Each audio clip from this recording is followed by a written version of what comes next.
Hello बच्चों, अपन chapter number 14 पढ़ रहे हैं। उसमें अपन आज जो टॉपिक लेके आए हैं उसका नाम है परितंत्र की संरचना और क्रियाशीलता। जो पारितंत्र है उस पारितंत्र की संरचना और क्रियाशीलता है उसके बारे में आपको बताते हैं। पारितंत्र की संरचना व क्रियाशीलता के बारे में आपको एक्सप्लेन करते हैं। ठीक है, तो सबसे पहले आपको बताते हैं कि पारितंत्र मतलब क्या होता है। वातावरण के जैविक और अजैविक घटक के मिलने से जो तंत्र बनता है, वातावरण के जैविक और अजैविक घटक आपस में मिलकर जिस तंत्र का निर्माण करते हैं उसको कहते हैं पारितंत्र। ठीक है, तो वातावरण के जैविक और अजैविक घटक एक दूसरे के साथ अन्योन्य क्रिया करते हैं और एक तंत्र बनाते हैं। उस तंत्र का नाम होता है पारितंत्र। ठीक है, तो सबसे पहले ये दोनों एक दूसरे से अन्योन्य क्रिया करते हैं, यानी एक दूसरे से परस्पर संबंधित होते हैं। ये एक दूसरे से परस्पर क्या होते हैं, संबंधित होते हैं। ठीक है, पहला सवाल तो आपसे पूछा जाता है कि पारितंत्र का निर्माण किससे होता है। पारितंत्र का निर्माण वातावरण के जैविक और अजैविक घटक के मिलने से होता है। जैविक घटक आप जानते ही हो, पादप है, जंतु है और सूक्ष्म जीव है। ये सब क्या है, जैविक घटक है।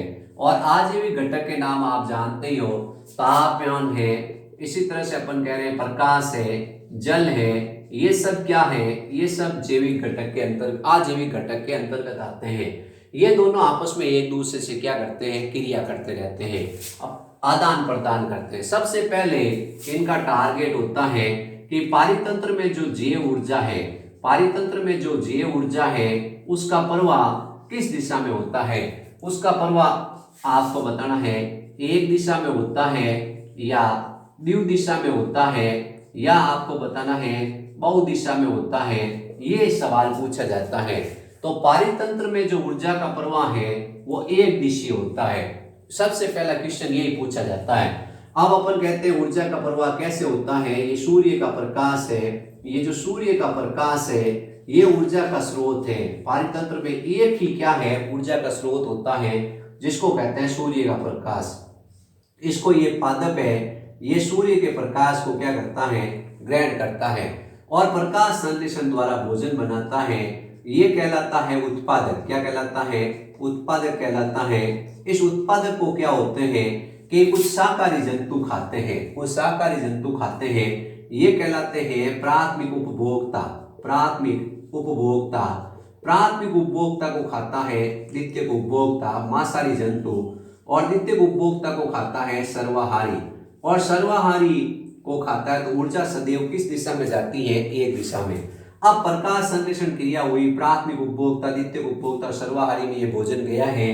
अब ये जब उत्पादक, उपभोक्ता, द्वितीयक उपभोक्ता और अपन कहते हैं तृतीयक उपभोक्ता, ये सब क्या होते हैं, कुछ समय बाद इनकी मृत्यु होती है। कुछ समय बाद इनकी मृत्यु होती है तो ये क्या होते हैं, अपघटक इनको नष्ट करते हैं और अपघटक को ऊर्जा प्राप्त होती है। तो ऊर्जा का प्रवाह सदैव कैसा होता है, एक दिशीय। और अपघटक और इन जीवों की जब मृत्यु होती है तो वापस वायुमंडल में ये ऊर्जा चली जाती है। तो इस तरह ऊर्जा का प्रवाह कैसा होता है, एक दिशीय होता है। ठीक है, ये अपने को ध्यान रखना है। अब अपने इसमें एक परिभाषा आती है स्तर विन्यास की। स्तर विन्यास पूछा जाता है, स्ट्राटिफिकेशन किसे कहते हैं। तो क्या होता है, पारितंत्र में जो विभिन्न प्रजातियां होती है, पारितंत्र में जो विभिन्न प्रजातियां होती है उनके ऊर्ध्वाधर वितरण को, उनके ऊर्ध्वाधर वितरण को अपन क्या कहते हैं, ऊर्ध्वाधर वितरण को अपन कहते हैं स्तर विन्यास। यानी कि अपन ने देखा कि ये कोई पारितंत्र है, इसमें ये पेड़ है। ठीक है, इस पेड़ के पास में छोटी छोटी क्या है, झाड़ियां हैं। झाड़ियों के पास में यहाँ छोटी छोटी घास है। तो ये क्या है, ये इसके अंदर सबसे ऊपर की ओर क्या आएगा, पेड़ आएगा, फिर उसके नीचे क्या आएगी, झाड़ियां आएगी, और फिर सबसे नीचे क्या आएगा, घास आएगी। तो जब इसका स्तर विन्यास किया जाता है तो अपन ये विभिन्न प्रजातियां हैं, इनको पारितंत्र में क्या करते हैं, इनका ऊर्ध्वाधर वितरण करते हैं। इसके फलस्वरूप जो संरचना बनती है उसको कहा जाता है स्तर विन्यास।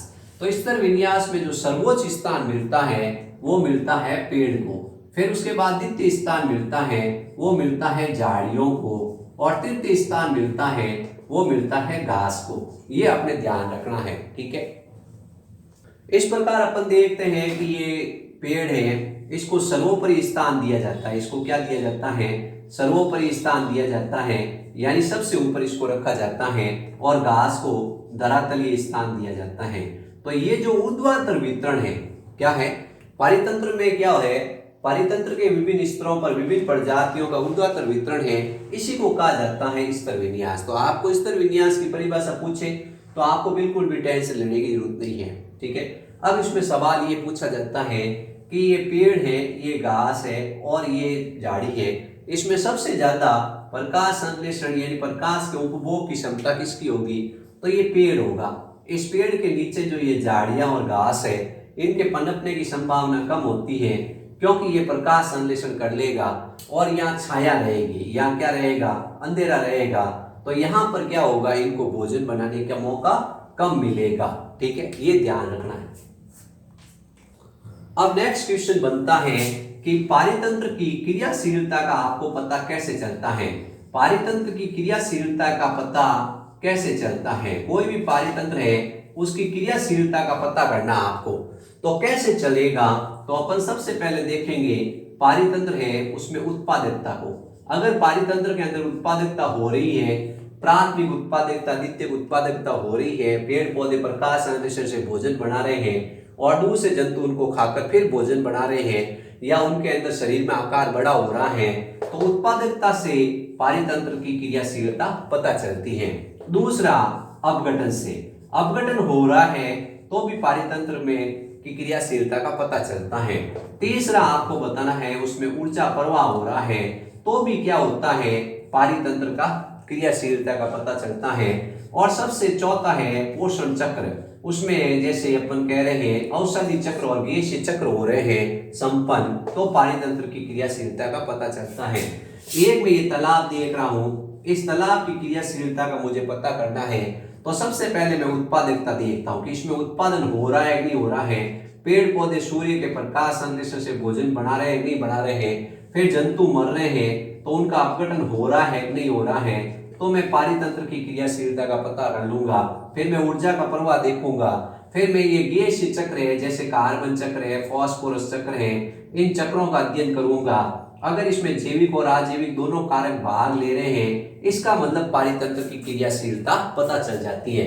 ये परीक्षा में सवाल आता है कि आप किसी भी पारितंत्र की क्रियाशीलता का पता किस प्रकार से कर सकते हो, तो अपने को उत्तर देना है उत्पादकता, अपघटन, ऊर्जा प्रवाह और पोषण चक्र। ये चार ऐसे कारक होते हैं जिससे किसी पारितंत्र की क्रियाशीलता का पता लगाया जा सकता है।